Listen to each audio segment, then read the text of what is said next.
Welcome back to Nanny Tell Fact or Fiction. When I tell 3 stories, one's the truth, the other 2, just fluff.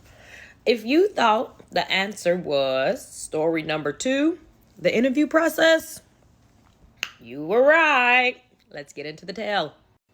So when I say this job had 5 rounds of interview, I mean 5 actual separate scheduled rounds. And at the time, I thought it was insane for a nanny position.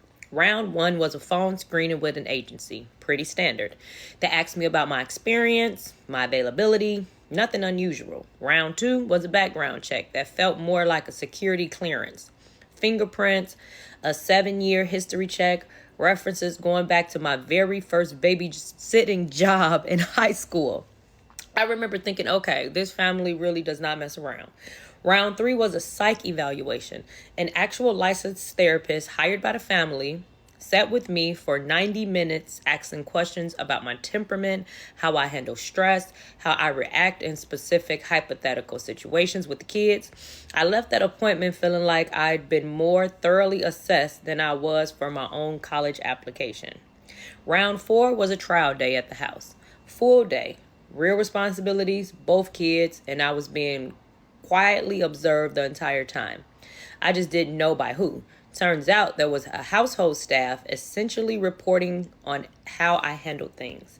Round 5 was the final interview. Both parents and their family lawyers sitting across the table from me in this incredible formal room that didn't feel like it belonged in a house with a 5 and 7-year-old living in it.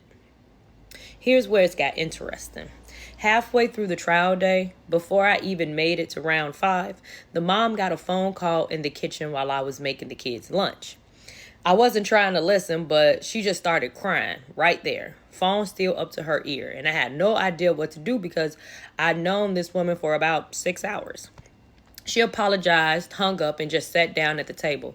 I asked if she was okay, mostly on instinct, and she looked at me and said, "I'm sorry, you're going to have to hear about this eventually anyway." Their previous nanny, someone who worked for them for almost 2 years, hadn't just left on bad terms. She's been secretly recording the kids, tons of everyday footage, bath times, bedtimes, tantrums, all of it, and using it to run a fake social media account. Not selling it to tabloids like I first assumed, something almost stranger. She built the entire persona online, pretending the children was hers, using real footage of them to build a following, get brand deals, the whole thing. The dad found out because a random follower of this account recognized the kids from a school fundraiser photo that had accidentally been posted publicly years earlier, and reached out to him directly, confused, asking if his kids had a secret second family or something. He had absolutely no idea what she was talking about until he found the account. That's the entire reason for the 5 rounds. That's the reason for the psych eval, the background check, the lawyer, and the final interview. They weren't being paranoid for no reason. They already lived through the worst case scenario once. I got the job, and by the time I sat down for round 5 with both parents and the lawyer in that formal room, I understood every single question they asked me in a completely different way. What would previously have felt excessive just felt like 2 parents trying really hard not to get hurt again. I've been with them over a year now, and I still think about that woman sometimes, wondering if she ever thinks about how her fake little internet life over those kids actually went, and what it cost the next several nannies who just wanted a normal job.